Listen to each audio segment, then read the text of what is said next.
Here we go. Live, orange and blue today. Broncos country, can you feel that?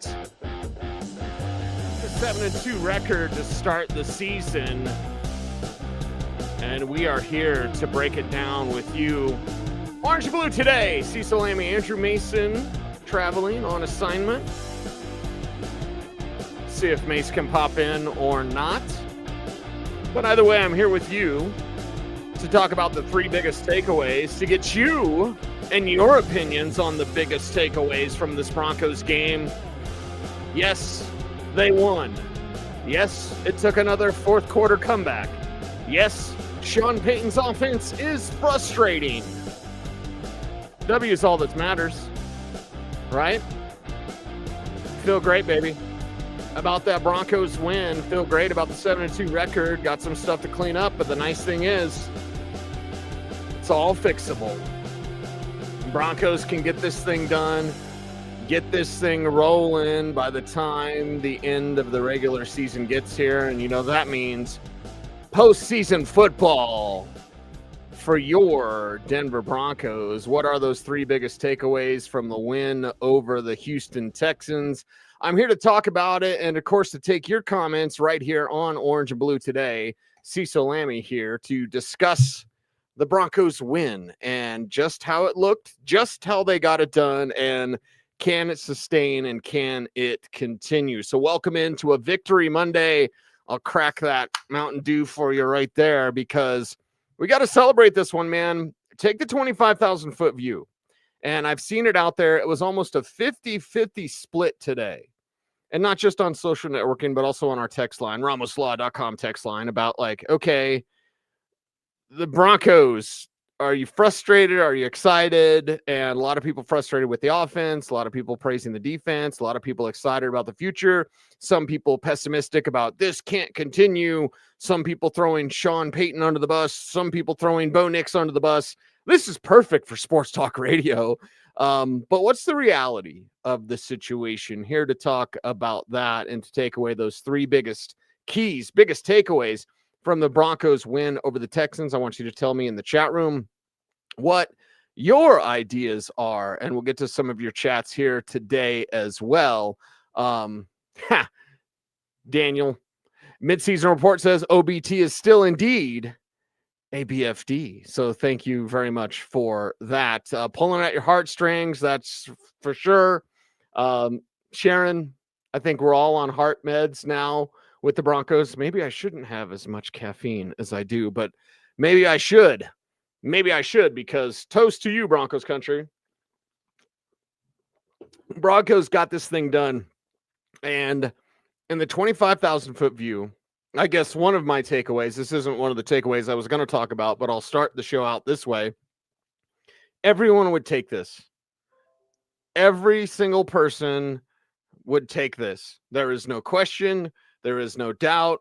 There is no problem. We all would take this as the Broncos record. You would take the two losses as last-second field goals. You would take all that with the frustrations, with the heart medication, with what this team is becoming. If I were to tell you back in August, hey, I've seen the future. November's going to hit, and the Broncos are going to be 7-2. You're going to say, done. I don't even need to know. I don't need to know anything else. I don't need to know what's going on, who's healthy, who's not, who they lost to, who's not. They're 7-2. They're 7-2, everybody, and we all need to enjoy that, celebrate that, realize and recognize just how tough it is to win in this league. It is tough to win in the National Football League, and the Broncos are doing it. Now, they're doing it their way, which this year includes those one-score games. But I want to remind everybody, buddy, that last year, Kansas City played in 11 one-score games, and they won them all. The Broncos, well, they dropped a couple because of those last-second field goals, but this is what they're going to be. My grandmother, who is the biggest Broncos fan that I will ever know, and RIP to your grandma, still think about you often, she always would say, that's just their way. You know, why do we get upset over someone's behavior when that's just their way? The Broncos, they're frustrating. The offense stumbles, and then they turn it on in the fourth quarter. That's just their way. This is who they are. This is who they're going to be. And you're going to have to deal with it while they themselves also deal with it and strive to get better. That's the main thing with this Broncos team. They've got to strive to improve in the areas in where they need to, because this will not get you wins in the postseason. This will get you wins in the regular season. But when postseason football comes, and remember, with the win yesterday, the Broncos now have a 90% chance of making the playoffs. So outside of an out-and-out collapse, they're going to the dance. Do you want to go to the dance as the number one seed in the AFC? Do you want to go to the dance as the AFC West champion? Or do you want to go to the dance barely hanging on as a wild card team that hasn't yet figured it out? Figure it out. Now, the nice thing is you've got the time to do that. But this Broncos team can, strike that from the record, will get things fixed on offense, because everything they want to do is fixable. Maybe via the trade deadline. More on that in just a little bit. I believe the Broncos are working behind the scenes and just exploring their options. There's too much buzz for them not to be. But in looking at this game, the three key takeaways is, and before I even start on that, is like, this team is 7-2 and they haven't played their best football. I asked this question on Dover and Cecil, and I urge you to listen every day and watch us on YouTube. Appreciate you all for doing that. But I said this earlier today. I said, have they peaked? Merely ask yourself. You love Sean Payton, you hate Sean Payton. You love Bo Nix, you have questions about Bo Nix. Whatever your opinion is, that doesn't matter for this question. And this question is merely this: have the Broncos peaked this year? Now, I know in between laughter, all of us are saying not just no, but hell no, they haven't peaked this year. Well, shouldn't that give you a ton of excitement about what the future holds when they do hit their stride? You're not going to stay down, just like in a football game and just like in life. You're not going to stay down forever, right? You're going to pick yourself up. You're going to figure this thing out offensively. And when you do, oh, God, I'd hate to be a team that runs into the Denver Broncos when they figure it out. Happy learned how to putt. Broncos learn how to play consistent offensive football. It would be glorious if that, in fact, is the case. So just think about that. Ask yourself the question. Drop a comment down below. Live chat comments are awesome. Keep them up. Live chat. I'm going to get to your comments here in a little bit. Let me get my 3 takeaways, and I'll get your 3 takeaways as well. But drop a comment down below. Have they peaked? Give me your answer, and let me know what you think about this Broncos team now at 7-2. Got to turn this thing around quickly. Thursday night coming up. Programming note, we'll have as much as we can for Broncos Park, powered by Common Spirit. The media schedule hasn't been released yet, so we'll see when I can be out there. If I can be out there, Mace is definitely out there. Our guy Nilo's out there, so we'll get you that. On Thursday, we're not going to do a live 5 p.m. show just because the game starts in an hour and there wouldn't be a whole lot there. Obviously going to be doing a post-game show. Stay tuned for that against the hated Las Vegas Raiders. But before we get there, we've got to talk about what we took away from this game. And my number one takeaway from this game is thank God for Vance Joseph and the Broncos defense. Can I get a hell yeah, VJ? Yes, that's right, VJ. I know you. You look in there. Okay. All right. There you go. That's Vance Joseph, ladies and gentlemen. Number one on the field, defensive coordinator in your hearts, and number one in your hearts are the Denver Broncos. But right there, Vance Joseph's defense, thank you. Just thank you. I know Davis Mills, whatever, and CJ Stroud's got to slide sooner, and Chris Abrams-Drain didn't do a damn thing wrong. It was a legal play. It was a football play. I hope that CJ Stroud is okay. You never want to root for injuries, but just like when one of the Texans defenders knocked out Trevor Lawrence last year on a late slide, and DeMeco Ryans was like, you got to slide sooner. This year he's got a different tune because it's his guy. But this Broncos defense, whether it was Stroud or Davis Mills or bring on whoever, they took care of business, and they did it in their way. That doesn't mean the tight end isn't going to get you from time to time, because the tight ends get you normally, unless it's Jake Ferguson who got a goose egg against the Broncos. Still a mystery to me how that happened. But either way, yes, inside linebacker, Alex Singleton in coverage. Yes, that's a concern. Yes, there were some throws, and watch out here. Chris, were they picking on Jaquan McMillan? There's some things to go over defensively, but overall, your effort was outstanding. Vance Joseph, when I asked him last week about like, hey, you don't know, is Nico going to play? Is Christian going to play? At that time, it didn't seem like Woody Marks was going to play. Some kind of not necessarily shenanigans, but some weird stuff with the Texans injury report. Like they're not practicing. Oh my God, they're full. Whatever. We'll see. At least it wasn't the Ravens a couple of weeks ago with Lamar. But either way, like Vance Joseph's defense taking care of business. Number one takeaway is this Broncos defense is best in the league. Now the Texans defense is really good. Really, really good. And they don't have to blitz to get their pressure. The Broncos, they do send a lot of blitz. They send the house, and you love to see it. But they got home, and they did it against Davis Mills. They frustrated the Texans offense, and they allowed the Broncos offense to kind of find their footing. And they did it without getting frustrated. I think that's a very key point, because who wouldn't be frustrated by what this Broncos team basically didn't do offensively? Like, who wouldn't be just worked up and pissed off about your teammates not getting it done? I thought for sure in the first 3 quarters, I'm like, they're going to wear this defense out. Now, Davis Mills in there instead of CJ Stroud, that changes the math. But entering the fourth quarter, I felt good about a Broncos win because the offense always gets it in the fourth quarter. They got to start getting it sooner. But the defense, absolutely amazing and league leading, just absolutely terrorizing opposing teams out there, this Broncos defense. So thank God for Vance Joseph and that Broncos defense. Point number 2, Bo Nix clutch. Okay. And I don't get down on the people saying it's like Tebow. I mean, they're coming back in the fourth quarter like the Tebow era, but Tebow couldn't throw. Tebow couldn't read a defense. I like Timmy. He was always nice to me. I described him as sweet, which is very odd for a football player, but that's Tim Tebow. Like, he's a real, genuine, real good person. Just a good person. Bad quarterback, but good person. Bad passing quarterback, I'll say that. But Bo Nix taking off with his legs, getting it done. Should have done that sooner, but still, he's clutch, everybody. Perhaps the most important thing for a quarterback is the ability to pull a rabbit out of your hat in games late. And this is now 7 fourth quarter comebacks for Bo Nix. What, 4 this year? Top of my head. So Bo Nix is clutch. And if whatever you say about his Bover throws, whatever you want to say about his bad footwork, and his footwork took a step back on some throws, this might have been Bo's worst game as a passer since his first 4 games of his rookie season. And I give him a pass on that. I mean, this rookie's figuring it out. But like, since week 5 of his rookie year till now in week 9, this is probably his worst game as a passer. So clean it up, fix it, get it better. But I know this, for the love of God, when the chips are down, when you think you're out, Bo Nix is going to make it happen.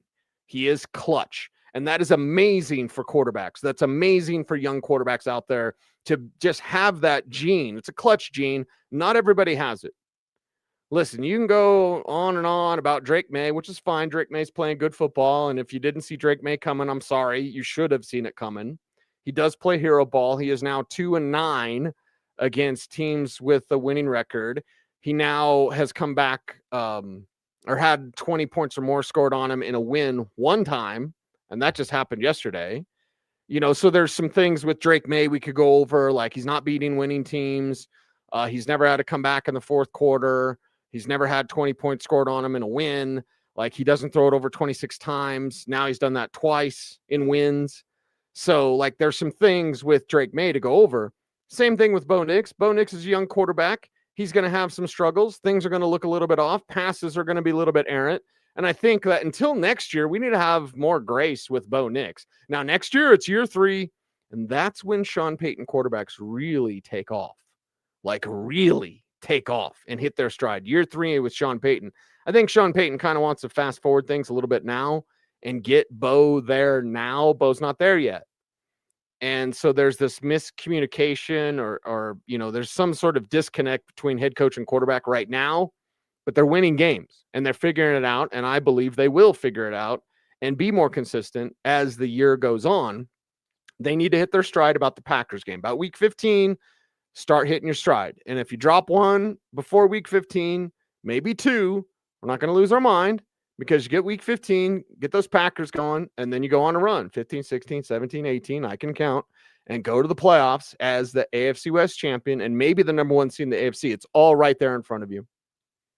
It's all right there in front of you if you're the Denver Broncos. I asked the question about the Indianapolis Colts. Have they peaked? The answer is yes. They've played some really good football. What about yesterday? They were exposed. Daniel Jones looked like Giants Daniel Jones. So just merely ask yourself that question. Upset about the Broncos, upset about the Broncos offense. Have they peaked? We all know the answer is no. And that means when they do peak, Point 1, thank God for the defense. Point 2, Bo Nix is clutch. Point 3, need more JK Dobbins. Like just point blank period. 15 to 20 carries for JK Dobbins. Wouldn't mind him used a little bit more as a receiver.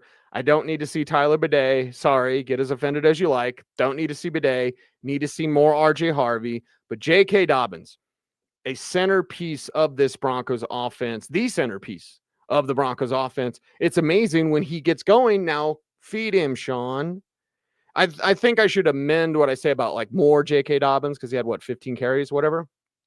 It should be 15 to 20, and it should be a good usage in every single quarter. 4 quarters, 5 carries a quarter. There's 20. Again, I could do math. Sick brag, bro. I believe that J.K. Dobbins can be the leading rusher in the NFL. You know, he's close. Third now on the list, right? I'll have to look after all of Sunday's games. But, like, you've got an opportunity with a stud running back to lead the way. I know people will bring up the injuries. Well, one, don't sign an oft-injured running back and then talk to me about injuries. It's a running back. Use them up. I know it's cold and it's cruel. I said the same thing about Phillip Lindsay when he came in this league. Yeah, that's awesome. 1,000 yards. Do it again. Use them up. And I'm sorry, Elway pretty much lied to Phillip Lindsay saying he'd get a deal, and he never got his deal. But it's like, that's the nature of being a running back in this league. It's cold-blooded. But J.K. Dobbins is cold-blooded in the way that he treats opponents. So thank God for the defense. Bo Nix is clutch. J.K. needs as much work as possible. What are your 3 takeaways? Drop them in the comment section down below. And I want to get into this. Brian Thomas, the best odds for Brian Thomas's landing spot are here in Denver. What does that mean? And are the Broncos cooking up something in the trade market? I'll talk about that after a word from our sponsor. Today's episode of Orange and Blue Today is presented by Ramos Law, the official injury law firm partner of the Denver Broncos. Ramos Law was founded by Dr. Joseph Ramos, an attorney and ER doctor, to provide exceptional care to those injured in accidents. With a unique understanding of both medicine and law, the Ramos Law team is built to fight for you every step of the way. Experience the Ramos Law difference. Contact them today at ramoslaw.com. That's right, it's ramoslaw.com. And the trade scenarios, it seems the highest trade scenarios or trade possibilities come for the Denver Broncos with Brian Thomas. It's very, very interesting. And now Jacksonville has been saying, and they've been saying this for a while. I wrote about it last week for Football Guys because I cover the news for the entire league for Football Guys. And I write a free daily newsletter that goes out to 750,000 people. So I'd written about Brian Thomas, who's been slowed by an ankle injury, by the way, and slowed by an ankle injury, even in fact, in this last game against the Raiders in the second half, week 9 against the Raiders. So what's the deal? What's the deal here with Brian Thomas? Several teams have expressed interest in Brian Thomas. One of those teams could be the Denver Broncos. Now, there's enough rumblings out there, Adam Schefter, etc. And again, the Vegas markets have Brian Thomas most likely landing spot to the Denver Broncos. And Sean Payton saying today, if there is a trade to be made, we're not making a statement. We're not sending a message with said trade. Everybody knows that you're in a window and you go for it in a window. And if you look at Brian Thomas, who simply doesn't really fit what Liam Cohen wants to do there in Jacksonville. And Liam Cohen certainly got exciting times there for the Jaguars, and Travis Hunter's unfortunate injury, maybe that prevents them. Because if they, Travis Hunter on IR, if they move Brian Thomas, their starting receivers are Parker Washington and Tim Patrick. And we all love Timmy Pats, but are you sure you want Tim Patrick as a starter? Right? Is that exactly what you want there? So if you look at this team with Brian Thomas, last year, 14.7 yards a catch, 10 receiving touchdowns, 133 targets, 87 catches. Now, he's got one touchdown this year, 420 yards. Nice. He should be in Colorado then. But 60 targets halfway through the year. So he's trending about the same in 8 games, 60 targets, 30 catches, 420 yards. That's 14 yards a catch. So while it's not on the same tear as it was a year ago, it just seems like, okay, maybe there's something a little bit off. Would the Broncos, in fact, take the LSU receiver? And we all have to remember that King Dingling, one Bo Lowry, came from LSU. There's one of the reasons why last year, because Jaden Daniels was my number 1 quarterback in last year's class. I wasn't following the sheep that just put Caleb Williams as the number 1 quarterback. I understand. And Jaden's now really, really hurt, again. So it's like 2 or 3 injuries this year for Jaden. But in talking about Jaden Daniels so much on the air before the draft and having Bo Nix as my number 4 quarterback, I went Jaden, Caleb 2, Drake 3, Bo 4. I did not have a first-round grade on J.J. McCarthy or Michael Penix. I figured someone would take him in the late first round, not before Bo Nix. Either way, telling a story here, story time with Cecil. I remember talking to Bo Lowry last year, and immediately, because Bo's from LSU as a strength and conditioning coach, talked to King Dingling, Bo Lowry, about Jaden, about how much we both love Jaden Daniels. And, you have to know Brian Thomas was there too. So they've got a couple of coaches, a strength coach and a couple of coaches that were on the inside with that LSU program, of course, down there around New Orleans. Sean Payton's going to know all about him. And Brian Thomas, 6'2", 209 pounds. He might as well be 6'4". That's the way that he plays. I'm pretty excited about the idea of Brian Thomas here in the Mile High City to go along with Courtland Sutton. And yes, allow more time for Troy Franklin. I think maybe a 4th takeaway is stop trying to force things with Troy Franklin. It just seems like either Bo or Sean or both are going out of their way to feature Troy, college teammates. Yeah, that's fine. Next year is when I expect Troy Franklin to break out. I think they're targeting him too much this year, and certainly against the Texans. Why is he getting the double-digit targets, and why not Courtland Sutton? So let's just put a pin in it. We have until 2 p.m. Mountain Time tomorrow. November 4th is the NFL trade deadline. So we're going to know if the Broncos did anything, and I'll make sure nothing happens while I'm doing this show, because it's, again, my belief, just my personal opinion. And this comes from just knowing how league business is done.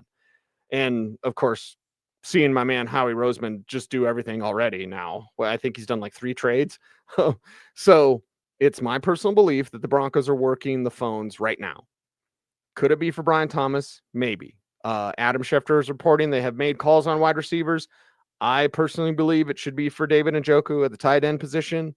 It should be for TJ Hawkinson. Just give me a tight end to help out the room. You're seeing the trend in today's NFL. You always want to pass. Everyone wants to pass. The EPA is better in terms of what you get back from a pass play when it works, more so than a run play when it works. But more teams are passing out of 12 and 13 personnel, which is 1 running back and 2 tight ends, or 1 running back and 3 tight ends. So because of that, you don't have 3 tight ends to trot out there. You're doing jumbo package, but Paltro's now playing left guard. So, I think another tight end would be beneficial. I think a reserve running back would be more beneficial. You're not ready in case something happens to JK Dobbins. You are completely have your pants down, because more Tyler Bidet isn't the answer for this Broncos team. So I'd rather see a reserve runner and a tight end more so than a wide receiver. But if you tell me that wide receiver is Brian Thomas, I'm going to be real excited. And I'm going to listen, and I'm going to know the connections that they have with the LSU program from Bo Lowry. And we call him King Dingaling because of Mike Lowry from Bad Boys. So get used to it. That's the humor here. I look at that as I'd be interested. I don't really think they need a wide receiver, but if you got a guy like Brian Thomas, hell yeah, 1,200-yard receiver, big body like that, fits what Sean Payton wants to do. And again, maybe he just doesn't fit what Liam Cohen wants to do in Jacksonville. That's fine. It's all about fit in this league, regardless of it's quarterback or if it is wide receiver. So What are the latest rumors? What are the latest rumblings? We are less than 24 hours from finding out if the Broncos get a wide receiver, a tight end, or a running back, or an inside linebacker like Demario Davis via trade. I believe George Payton is working those phone lines right now. We got Steve chiming in saying TJ Hawkinson. A lot of love for that. Daniel says, I prefer Hawk over any wide receiver. Debo says RJ is the Joker. Greenlaw's the truth. Special teams isn't so special. Yes, and yes. And, oh boy, Darren Rizzi. Probably going to have to take a chew. That's for sure. There we go. Adam saying, imagine how the complexion of the games would look if Bo hits on 3 to the 5, the deep shots he takes a game. Exactly. And that's one of the things, like when people said Bo Nix can't throw deep, I was like, actually, he's a really good deep passer. You've seen some drops. You've seen some off timing this year. Like they can clean that up. It can look much better on the deep game for Bo Nix. And I fully believe that it will. And not just because, some would say I'm a Bo homer or Broncos homer. No, I just know Bo's game. And I believe that he can throw deep with accuracy, with timing, and with touch. His proper footwork needs to be there, and the timing within the play needs to be there as well. It hasn't been there this year. So let me know in the chat room what you want. Looks like Bob Dabalina says, agreed on Njoku and Hawkinson, backup running back. Yes. Let's Bo, says Vitchin. Right? Is that right? I hope that's right. Sharon saying OBT's a BFD. We got 22,000. Thank you. Let's get him to 23. Let's get us to 100,000. That's what I want. I want one of those handy dandy YouTube plaques. I will replace my autographed Todd McFarlane book right in front of my Broncos belt buckle. I'll replace it with a YouTube plaque because damn, I want one of those 100,000 subscribers. So let's get us there. We're 22,000. Only math. 78,000 to go. Let's get on it. That's for sure. And certainly appreciate everyone out there. By the way, because I see the chat room, Lurker Troy's asking about it. Mace is on assignment. He's traveling. And sometimes when you travel, things don't go as smoothly as you want. So, yeah, no. I will give a programming note here for everyone out there. First off, thank you all. Okay.